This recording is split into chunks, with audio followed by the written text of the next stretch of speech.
Hey, this is Anthony with RevZilla TV, and welcome to our 2010 breakdown of the brand new Puma 1000 V3 boot. Now, $395, top-end pro model race competition level boot. This is going to go head-to-head with anything from CD. It's going to go head-to-head with anything from Alpine Stars. Basically, $395 comes in three colors. It's going to come in this black-red version, a black-white classically styled Puma version, as well as a chromed-out version.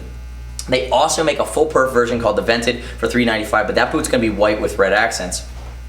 So basically what you're buying when you're moving over out of the spectrum of Italian and you're getting into Puma for race level boots is you're buying a high-end, high-quality, completely R&D'd to heck out. This is the third version of this 1000 boot. And the big upgrades from this year are going to be they've improved the slider on the toe of both shoes. They're both going to be dual compound plastic sliders versus the zinc sliders from last year. What they found is the zinc sliders, they were not providing they're not performing as well as something of a dual compound slider. They're catching a little bit. So they changed these to go plastic. They've also improved the Ghost Doctor system, which you've seen in the past from Puma. And basically what that is, it's a mechanical stop for the ankle flexion forward and back. And what it's gonna do is gonna limit the range of motion. So in a get off, in a crash, it's not gonna let your foot get pulled any further than would be naturally available. If it did, it could end in serious injury. These are the only guys doing this mechanical stop here. It's really well thought out, and what they've done is, they started with it a couple years ago, and they've improved as they've continued to test ergonomics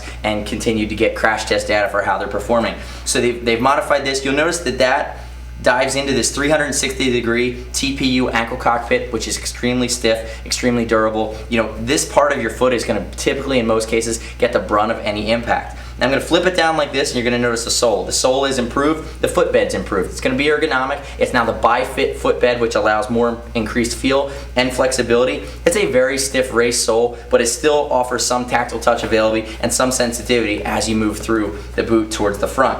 You're going to notice that this is the same sole actually, is they're starting to push out actually into some of their other boots. The new Test Threaded for this year is using a very similar sole just from a style standpoint. This guy was built for functionally. It's a heavy boot. Notice the styling throughout. We have great little accents. You have the black, classic Puma logo. You have bi-elasticated stretch panels for comfort across the front. Now, another thing that they've changed for this year is the ability to get it on and off. They've modified the bootie. It's a mesh and composite textile material with some stretch built in, but they've designed it, or redesigned it rather, so it's a little bit easier to go on and off. You're gonna notice what you do with this. It's got the quick release system. It also has a zipper to basically add some more space, but what you would do here is you would put the boot on over your foot, you would cinch it down quickly with your glove. Now, as long as you have to remember that this back piece goes under the front piece, you then thread the clasp and ratchet it down, and basically what you're going to notice is you're going to get these boots and you're going to set the ratchet level. So it slides in up here, you kind of set it once, and then you're on and off by using the buckle.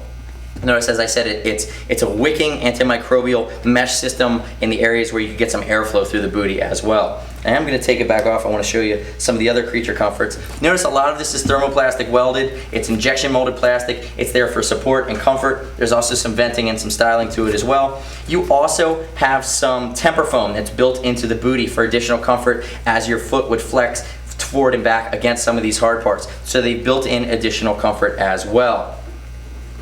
Notice the boot has a great, you have your Puma styling across the front here. You have your nylon hard parts again across the shin. This is basically as beefed up protection wise as they could go all the way up through the boot. This is a boot designed to perform in a crash, not designed for everyday riding, not designed to just look good and be a little bit protective. It's a pro level boot. Full grain leather on the upper as well. You can check it out at RevZilla.com if you have any questions about comparing the S1000 V3 against Alpine Stars boots or CD boots, how they really shake down and where in the food chain they fall. Give us a ring, 877-792-9455, or shoot us an email at cs@RevZilla.com. These guys fit pretty true to size like most other Pumas. They're also going to be a medium width, so they're right in the middle. They're not really narrow like some of the other Italian boots out there. Most Americans have an easy time unless you're a triple E wide foot.